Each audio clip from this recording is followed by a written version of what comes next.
এরে আল্লাহর বান্দা আমার আপনার লাশটা খাটাল উপর শুয়াইয়া জীবনের তোর শেষ দেখার জন্য সন্তানগুলো যাবে, পাড়া প্রতিবেশী যাবে, আবার মুখটা সবাই দেখবে, আমাকে সবাই শেষ দেখা দেখিয়া জানাজা দেওয়ার জন্য মসজিদেরকে নিয়ে যাইতেছে। আহারে আমাকে ৩-৪ জনে কাঁধে করিয়া যে আদরের বাড়ি আমার, যেই কষ্টের গাড়ি আমার, যেই কষ্টের বাড়ি, সব কিছু ফালাই আমাকে নিয়ে যায় মসজিদের মাঠে নিয়ে ইমাম সাহেব জানাজা পড়াইতেছে। তখনও আমার পাশে কত মানুষ আমি দেখতেছি, কিন্তু কোনো কথা বলার কোনো শক্তি নাই। ওলামায়ে কেরাম বলে নিজেকে নিয়ে ভাবো, এক জায়গায় নির্জনে বসে চক্ষুটা বন্ধ করে নিজেকে নিয়ে ভাবো যে আমার মরণ হয়ে যাবে, আমার তো এই হালত হবে। আর জানাজা হয়ে গেল, পরিবার সবার থেকে বিদায় নিল, আমার জন্য মাফ চাইল, জানাজার নামাজ হয়ে গেল, আমার জন্য কবরটা রেডি হয়ে গেল। আমাকে ৪ জনে কাঁধে করিয়া ওই মসজিদের মাঠ থেকে কবরে ফালানোর জন্য নিয়ে দৌড়ায়, আমাকে কবরস্থানে নিয়ে যায়। ওই জায়গায় গিয়ে আমাকে কবরের মধ্যে ৩ জনে নামাইল। তখন দেখি কত মানুষ আমাকে শোয়ায়া মাটির মধ্যে, বর্ষাকালে পানি, ওই পানির মধ্যে কোন রকম কিছু বালু দিয়া আমাকে পানির মধ্যে শোয়া দিল। একটু বারের জন্য সন্তান চিন্তা করলো না। মা কখনো তো সন্তানরে পানির মধ্যে ঘুম পড়ায় না, মা তো সন্তানটাকে কখনো ঠান্ডার মধ্যে শীতকালে ঘুম পাড়ায় নাই। আজকে ওই সন্তান মাকে পানির মধ্যে ফালাইতেও চিন্তা করলো না, ওই পানির মধ্যে শোয়া দিয়া আমার উপর চাটাই দিয়া দিল। ওই বাঁশের চাটাই দিয়া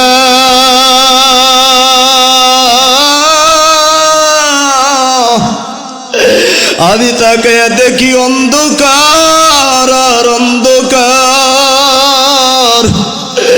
ডানেও দেখি মাটি, বামেও দেখি মাটি।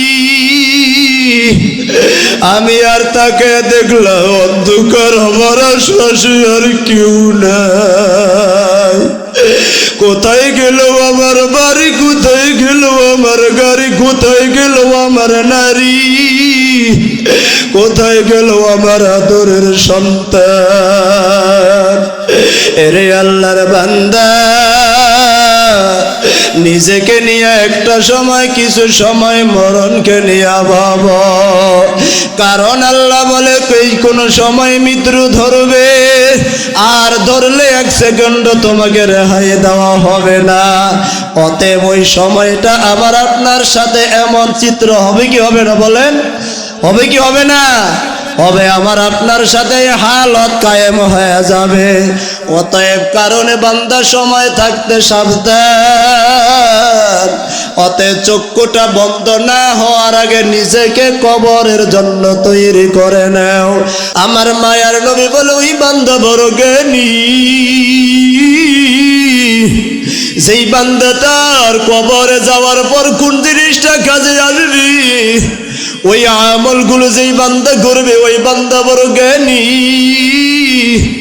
পরকালে কবরে যাওয়ার পর নেক আমল ছাড়া কিছুই কাজে আসবে না। যেই বান্দা 24 ঘন্টা নেক আমল করার জন্য পাগল, ওই বান্দার ঘুমাইতে গেল নেক আমল, খাইতে গেল আমল, ওই বান্দা চলতে গেল আমল, ওই বান্দা ঘুমাইতে গেলে, চলতে গেলে, খাইতে গেলে, পারিবারিক জীবন, রাষ্ট্রীয় জীবন, ওই বান্দার ব্যবসা বাণিজ্য, এক কথায় সকাল থেকে সন্ধ্যা পর্যন্ত শুধু আমলের করতেই থাকি।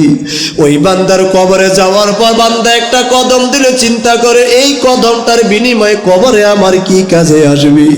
বান্দা একটা কাজ করতে গেলে চিন্তা করবে এই কাজের পরিণামে কবর গেলে আমার কি কাজে আসবে। বান্দা এমন চিন্তা করে করে কবরে যাওয়ার পর যেই কাজগুলো বান্দার উপকারে হবে, মায়ার নবী বলে যেই বান্দা এই কাজ করবে আমি নবী জানাইয়া দিলাম ওই বান্দা হলো সবচাইতে জ্ঞানী, সেই হলো জ্ঞানী। আমি আপনি মনে করি কোটি টাকার মালিক হয়ে গেল জ্ঞানী, বড় ডাক্তার ইঞ্জিনিয়ার হয়ে গেল বড় জ্ঞানী, বড় ইঞ্জিনিয়ার, বড় ডাক্তার, বড় আইনজীবী, বুদ্ধিজীবী, ব্যারিস্টার হয়ে গেল আমরা মনে করি বড় জ্ঞানী। না না, দুনিয়ার লাইনে জ্ঞানীর কোনো পরিচয় হবে না। আখিরাতের লাইনে যাওয়ার পর যার নাজাত যত তাড়াতাড়ি হবে সেই হলো সবচাইতে বড় জ্ঞানী। কি বলেন, ঠিক কি না? দুনিয়াতে সফল হওয়া এটা কোনো জ্ঞানের পরিচয় না, আখিরাতে সফল হওয়া এটাই হলো জ্ঞানী। এজন্যই তো বলে আউলিয়ারা কারে ওকবা ইখতিয়ার, জাহেলারা কারে দুনিয়া ইখতিয়ার। জ্ঞানী যারা হয় ওরা আখিরাতকে প্রাধান্য দেয়, আর মূর্খ যারা হয় ওরা দুনিয়াকে প্রাধান্য দেয়। জ্ঞানী যারা হয় ওরা আখিরাতকে তালাশ করে, প্রত্যেকটা কদমে কদমে বান্দা আখিরাতকে তালাশ করে। আর মূর্খ যারা ওরা দুনিয়াকে তালাশ করে, কোথায় গেলে টাকা পাওয়া যাবে সেই চিন্তা করে। অন্যের মাথায় বাড়ি দিতেও বান্দা দ্বিধাবোধ করে না, অন্যের জমি দখল করতেও বান্দা চিন্তা করে না, অন্যকে গালি দিতেও বান্দা চিন্তা করে না, অন্যের হক নষ্ট করতেও চিন্তা করে না, কারণ ও তো মূর্খ। এরে আল্লাহর বান্দা, জ্ঞানের পরিচয় হলো আখিরাত তালাশ করা হলো জ্ঞানী। এই জন্য 4 নম্বর আমল, 5 নম্বর আর হলো মুহাসাবা গেল মুরাকাবা। আমল কয়টা ছিল? 5টা। কয় নম্বর চলছে? 4 নম্বর। 4 নম্বর আমল হলো মুহাসাবা এবং মুরাকাবা। মুহাসাবা গেল হিসাব নেওয়া। এবার আসি মুরাকাবা কি? কঠিন একটা আমল। যেই মুরাকাবার আমল করতে দৈনিক সময় লাগে সর্বোচ্চ 1 থেকে 1.5 মিনিট। কয় মিনিট? কথা বলেন, কয় মিনিট? 1 থেকে 1.5 মিনিট সময় লাগবে, সর্বোচ্চ 2 মিনিট। এই মুরাকাবার আমলটা করতে আমরা সবাই রাজি আছি তো? পারবো তো ইনশাআল্লাহ? কে কে করতে রাজি দেখি হাতুরে। দৈনিক 2 মিনিট সময়। কয় মিনিট? 2 মিনিট নামান, কেউ ছাড়বেন না। দৈনিক 2 মিনিট কতটা উপকার হবে এখন বললেই দেখবেন। মুরাকাবা বলে বান্দা ধ্যান মনের সাথে চিন্তা করা। বলে কিসের মুরাকাবা করব? এ মুসলমান ইমানদার, এক জায়গায় নির্জনে বসো, তোমার জীবনের শেষ পরিণতি। বান্দা জীবনের শেষ পরিণতি মানে হলো মৃত্যু। আর উলামায়ে কেরাম বলে মৃত্যুকে নিয়ে যে বিন্দু পরিমাণ একটা সময় এক জায়গায় নির্জনে বসে একটু মুরাকাবা করবি। এরে আল্লাহর গোলাম, আজকে এখন যদি জানিয়ে দেয় আগামীকাল সকাল 10টায় আপনার মৃত্যু হবে, আপনারা বলেন যেই বান্দা জানবে আগামীকাল 10টায় মৃত্যু, রাতের বেলা একটু ঘুম হবে নি? কথা বলেন না কেন? ঘুম হবে? 1 সেকেন্ড ঘুমাইতে পারবে ও? যদি বলে আগামীকাল 10টায় মৃত্যু হবে, নিশ্চিত ফাঁসির মঞ্চে ঝুলবে। ওই বান্দার 1 সেকেন্ডের জন্য সারা রাতে একটু ঘুম হবে না, কারণ বান্দা জানে মরণ হবে। হযরতে ওমর নবীর জলিলুল কদর সাহাবী 2 জন বডিগার্ড নিযুক্ত করেছিল, 2 সিনার পিছনে দাঁড়ায়া। ওই 2 জন শুধু বলতো মৌত মৌত। এই কথাটাই শুধু বলতো। সাহাবায়ে কেরাম জিজ্ঞাসা করলো, ভাই ওমর, আপনি তো জলিলুল কদর সাহাবী, আপনি কেন দুইজনকে দুই পাশে দাঁড় করে দিলেন? ওরা শুধু বলে মৌত আর মৌত। হযরতে ওমর বলে, সাহাবারা শুনো, আমি উমরের কানে যখন এই মৃত্যুর আওয়াজ, আমার উমরের কানে যখন মৃত্যুর আওয়াজ, যে একটু পরেই তোমার মরণ হয়ে যেতে পারে, এই কথাটা যখন আমার উমরের কানে আসে, আমি খলিফাতের মজলিসে বসে যখন আমি কলম চালাই, তখন আমার উমরের দ্বারা একটু কোনো খেয়ানত হবে না, কারণ আমার কানের মধ্যে আওয়াজ আসতেছে মরণ। কারণ একটু পরে মরণ হয়ে গেলে আল্লাহর কাছে জবাব দেওয়া লাগবে। এ নবীর উম্মতের দল, এই উমরের যদি এই হালত হয়, মৃত্যুর ব্যাপারে যদি দাঁড়ায় তো ভয়,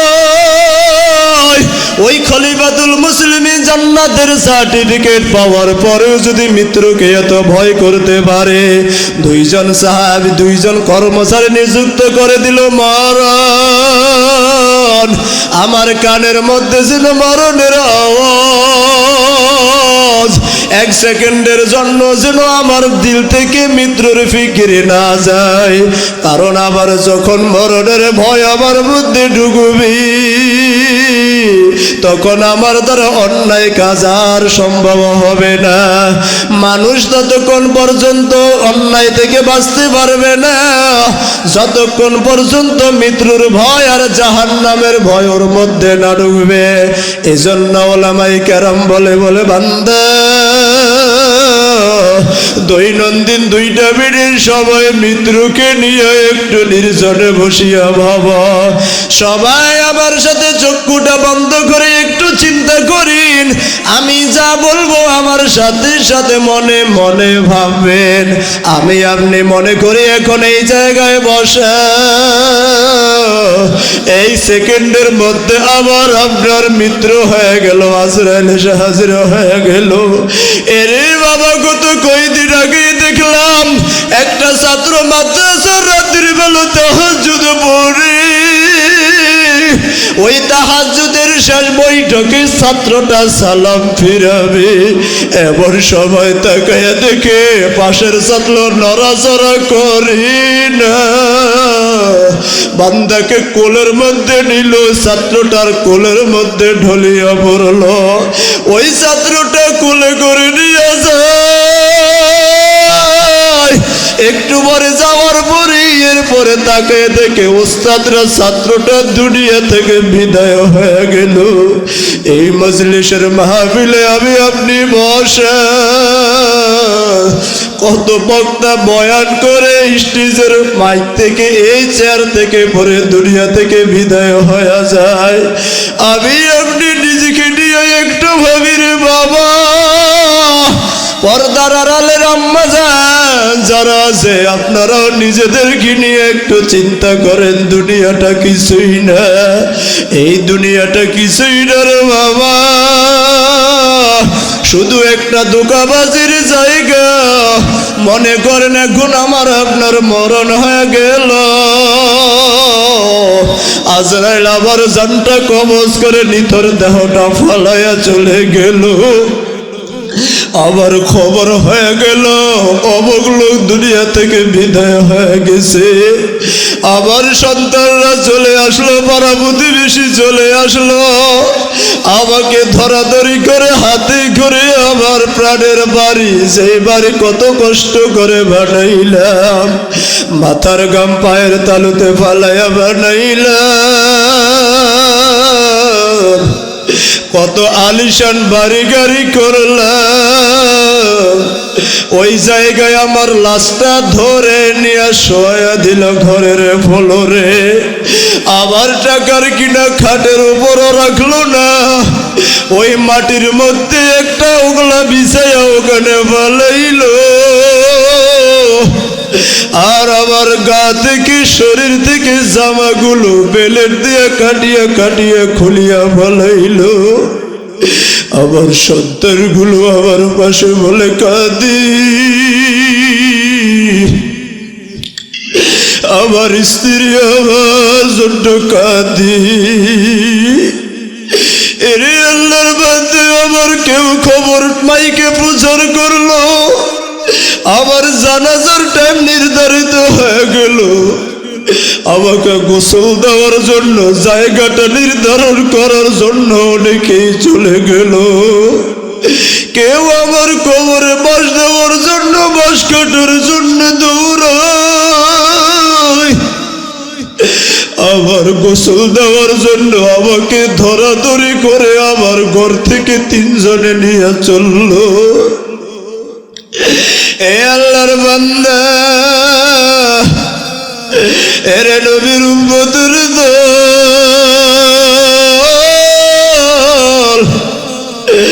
বাবা 2টা পা গায়ে দাও, ধরে বলে যায় আর গুনাহ করিও না, আর নিজেকে নষ্ট করিও না রে বাবা। মরণ হয়ে গেল, গোসল দেওয়ার জন্য সবাই নিয়ে দৌড়ায়, আমাকে গরম পানি দিয়া সুন্দর করে গোসল করে দিল। কেউ বাজার থেকে কাপড়ের কাপড় আনিয়া হাজির করল। আহারে, কেউ আমাকে বলল না যে থাক, আজকে তো মারা গেল, একটা সপ্তাহ আমাদের ঘরে বাবারে রাখি। সন্তান বলল না মাকে রাখি,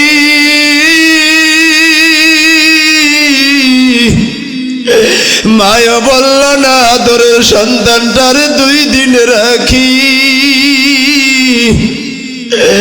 সবাই কান্নাকাটি যতই করুক, কখন গিয়া কবর দিবে সেই চিন্তায় সবাই বিভোর।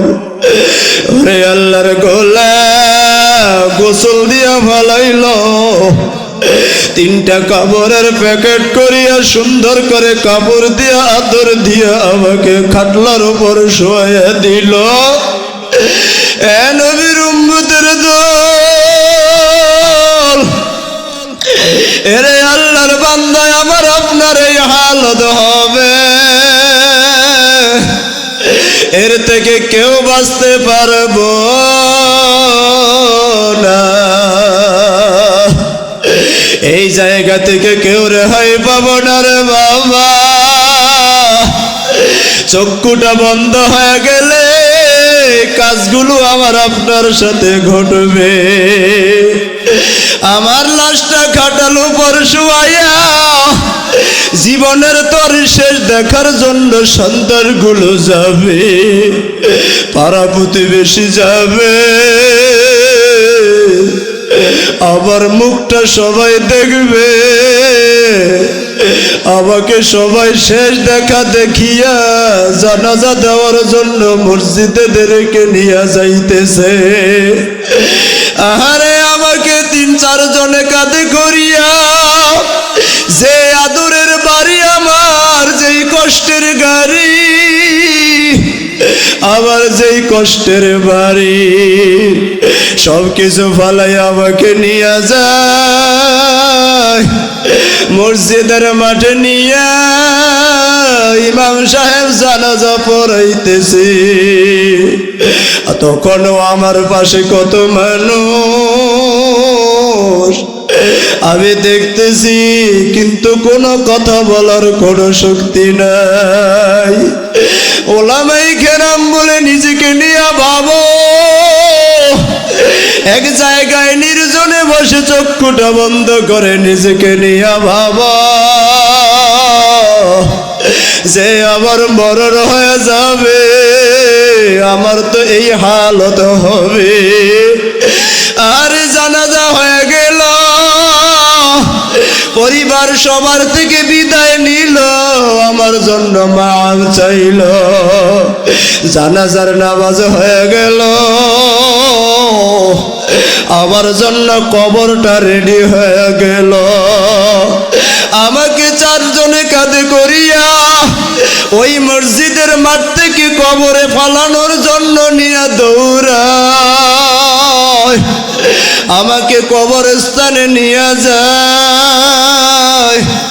ওই জায়গায় গিয়ে আমাকে কবরের মধ্যে 3 জনে নামাইল। তখন দেখি কত মানুষ আমাকে শোয়ায়া মাটির মধ্যে।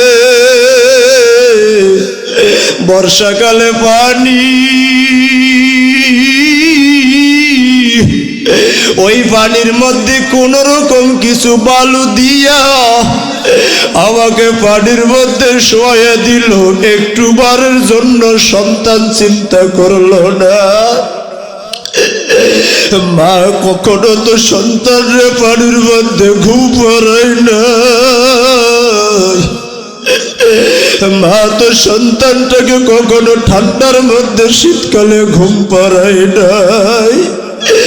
আজকে ওই সন্তান মাকে পানির মধ্যে ফালাইতো চিন্তা করলো না। ওই পানির মধ্যে শোয়া দিয়ে আমার উপর চাটাই দিয়া দিল।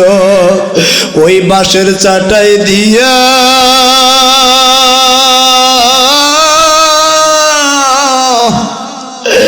আমি তাকে দেখি অন্ধকার আর অন্ধকার। ডানেও দেখি মাটি, বামেও দেখি মাটি।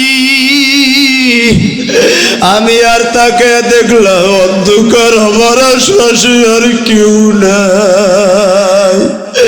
কোথায় গেল আমার বাড়ি, কোথায় গেল আমার গাড়ি, কোথায় গেল আমার নারী, কোথায় গেল আমার আদরের সন্তান।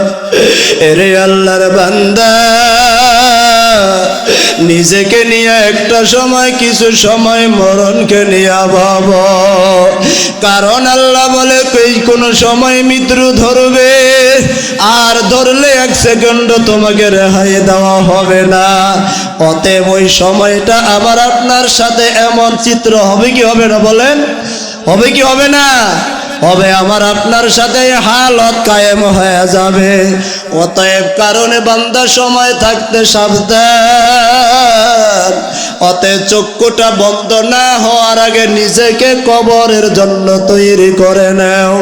ওই জায়গায় গেলে নবী আমার বলে, হযরতে উসমান নবীর সাহাবী, নবীর জামাতা, কবরের পাশে দাঁড়াইলে ফুপায়া ফুপায়া কান্না করতো। 2 পাশে চোখের পানি পড়তে পড়তে গালের উপরে দাগ হয়ে গেল। সাহাবায়ে কেরাম বলল, ওসমান আপনি তো জাহান্নামের বয়ান করলেও এত কান্না করেন না, কিন্তু কবরের পাশে দাঁড়াইলে আপনি এত কেন কাঁদেন? উসমান বলে, আমার নবী কি বলছে জানো? নবী বলছে, আল কবর আউয়ালু মানজিলিম মিন মানাজিলিল আখিরাহ। ও সাহাবারা, আমার নবী বলেছেন মানুষের কবর হলো পরকাল জীবনের প্রথম ঘাঁটি। ওই ঘাঁটিতে যেই আমার উম্মত প্রশ্নের সম্মুখীন হয়ে আটকায়া যাবে, ওই উম্মত আর বাঁচার কোনো উপায় নাই। ওই কবরে তো আমার সাথে কেউ যাবে না, আমার স্ত্রীও যাবে না, আমার সন্তানও যাবে না, আমার পাড়া প্রতিবেশী কেউ আমার সাথে যাবে না। আজকে আমার সাথে তো তোমাদের মতো মানুষের কোনো অভাব নাই। ওই কবর তো আমাকে দৈনিক 40 বার করে ডাকতেই আছে, ইয়া বানা আদম, হে আদমের সন্তান শুনি নাও, আনা বাইতুল ওয়াহদা, আমি একাকিত্বের ঘর, আনা বাইতুল আকরাব, আমি পোকামাকড়ের ঘর, আনা বাইতুল জুলমা, আমি অন্ধকারের ঘর। আমার মধ্যে যে নাকামল নিয়ে আসবি ও আমার উত্তম ব্যবহার পাইবা।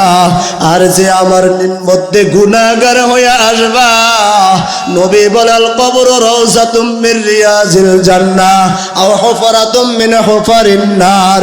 কবর হবে দুইটা রাস্তা, এক হয় জান্নাতের বাগান আর না হয় জাহান্নামের টুকরা। কার জন্য জান্নাত হবে আর কার জন্য জাহান্নাম হবে, আল্লাহ তাআলা সূরা ইনফিতারের মধ্যে জানায়া দেয়, ইন্নাল আবরারা লাফি নাঈম ওয়া ইন্নাল ফুজ্জারা লাফি জাহিম।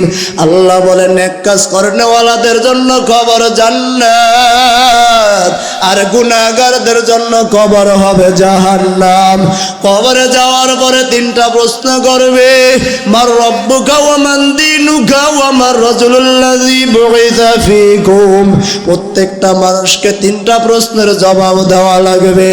তোমার রবের পরিচয় দাও, তোমার ধর্মের পরিচয় দাও, আর এই লোকটার পরিচয় দাও যাকে তোমাদের মধ্যে পাঠানো হইল। এরে বান্দা যে মুমিন হয়ে যাবে, ওকে যখন বলবে মা রব্বুকা, যে দুনিয়াতে মাওলাকে পাওয়ার জন্য ঘুমাই নাই, ওয়াজের মাহফিল দৌড়াইছে, যেখানে মাওলাকে পাওয়া যায় সেখানে দৌড়াইছে, পাগলের মতো মাওলার পরিচয় পাওয়ার জন্য দৌড়ায়। আমার দয়ার মাওলারি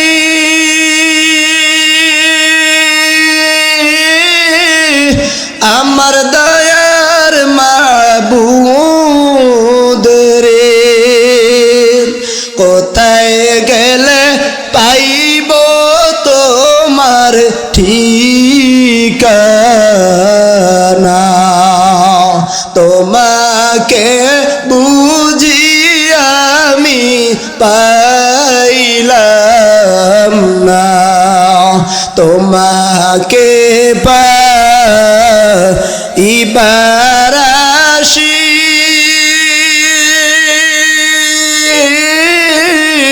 ঘুরি আমি দেশ বিদেশে, জান্নাতের ময়দানে করলাম বিছানা, জান কোরআনের মাহফিলে করলাম বিছানা, তোমাকে বুঝি আমি পাইলাম না। যেই মানুষগুলো আল্লাহকে পাওয়ার জন্য এভাবে দৌড়াবে, ওই বান্দাকে জিজ্ঞাসা করবে মা রব্বুকা, তোমার রবকে বান্দা জবাব দিয়ে দিবে রব্বি আল্লাহ। এক কথায় জবাব দিয়ে দিবে আমার রব আল্লাহ। আপনারাই বলেন আমাদের রব কে? আমার আপনার রব আল্লাহ। ওই জায়গায় জবাব দিতে আর দেরি হবে না, হবে না। কারণ বান্দা দুনিয়ায় আল্লাহকে ভুলে নাই, আল্লাহকে পাওয়ার জন্য দৌড়ায়, আল্লাহর হুকুম লঙ্ঘন করে নাই, নবীজির বান্দা কোনো আদেশ অমান্য করে নাই। 2 নম্বর প্রশ্ন হবে ওয়ামান দীনুকা, তোমার দিন কি? বান্দা নিজেকে ইসলামের উপরে চালাইলেন, বান্দা সাথে সাথে বলে দিবে দীনি আল ইসলাম, আমার ধর্ম হলো ইসলাম। কারণ বান্দা নিজেকে ইসলামের উপরে চালাইছে, এই জন্য বান্দা বলতে কোনো টেনশন করা লাগবে না। যেই বান্দা নিজেকে ইসলামের উপরে চালাবে না, ওই বান্দা বলতে পারবে না, বলবে লা আদরি, আমি কিছুই জানি না, কিছুই জানি না। 3 নম্বর বলবো মান রাসূলুল্লাযী বুইসা ফীকুম, তোমাদের মধ্যে যাকে পাঠানো হইল এই লোকটাকে চিনো নাকি বলো। আমার মায়ার নবীকে দেখে বলবে বলো, এই লোকটাকে চিনো নাকি বলো, যাকে তোমাদের মাঝখানে পাঠানো হয়েছিল। এরে আল্লাহর বান্দা, এই মাহফিলে যারা আসে নাই, আমাকে জীবনও দেখে নাই, কখনো দেখলে যে আসছেন সে যদি বলেন তো এই হুজুরকে চিনবনি? কথা বলে না, আমাকে যে জীবনে দেখেই নাই, যদি আপনি বলেন যে এই লোকটাকে চিনো, সে চিনতে পারবে আমাকে? বান্দা বলবে না আমি চিনি না, কারণ বান্দা আমাকে তো দেখে নাই। এরে আল্লাহর বান্দা নবীর উম্মত, যেই বান্দা যেই উম্মত রাসূলের আদর্শ মানে নাই, সুন্নাত মানে নাই, নবীজির সুন্নতের উপর জীবনকে চালায় নাই, ওই বান্দাকে জিজ্ঞাসা করলে বান্দা বলবে না আমি চিনি না, চিনি না। এ নবীর উম্মতের দল কি হবে যখন জবাবগুলো দিতে পারবে না, ঘোষণা হয়ে যাবে? ওই বান্দাকে জাহান্নাম থেকে কিছু পোশাক পরাইয়া দাও, ওই বান্দাকে জাহান্নাম থেকে পোশাক পরাইয়া দাও। ওই বান্দার কবরের মধ্যে জাহান্নাম থেকে একটা দরওয়াজা করে দাও, আর আবার কিছু ফেরেশতা দিয়ে দিবি রে মুহাম্মদ। এই ফেরেশতাগুলো চোখেও দেখে না, কানেও শোনে না, ওরা এমন জোরে মারবি, নামাজ না পড়ার শাস্তি, রোজা না রাখার শাস্তি, একে একে প্রত্যেকটা গুনাহের শাস্তি চলতেই থাকবে, চলতেই থাকবে, কিয়ামত পর্যন্ত চলবে। আর যেই বান্দা সঠিক জবাব দিয়া দিবে, ওই বান্দা জানে আল্লাহর ঘোষণা হয়ে যায় বান্দা সঠিক বলেছে, ওরে বান্দা জান্নাত থেকে পোশাক পরাইয়া দাও, আর জান্নাতের একটা দরজা ওপেন করে দাও, বান্দা জান্নাতের নাজ নেয়ামত ভোগ করতেই থাকবে। আর বলবে নাম কালা আরুজ, ও বান্দা নবদুলার মতো ঘুমায়া থাকো, ঘুমায়া থাকো। ওই জান্নাতি বান্দা এমন একটা ঘুম দিবে, সিংহায় ফুৎকার দিবে, আর চোখ মুছতে মুছতে কিয়ামতের ময়দানে উঠবে, আর বলবে এত আরামের ঘুম থেকে আমাকে কে জাগাইলো? এই হবে জান্নাতি যারা, তাদের অবস্থা। আর জাহান্নামীরা শাস্তি অনবরত চলতেই থাকবে। এজন্য আল্লাহর গোলামি করা দরকার আছে কিনা?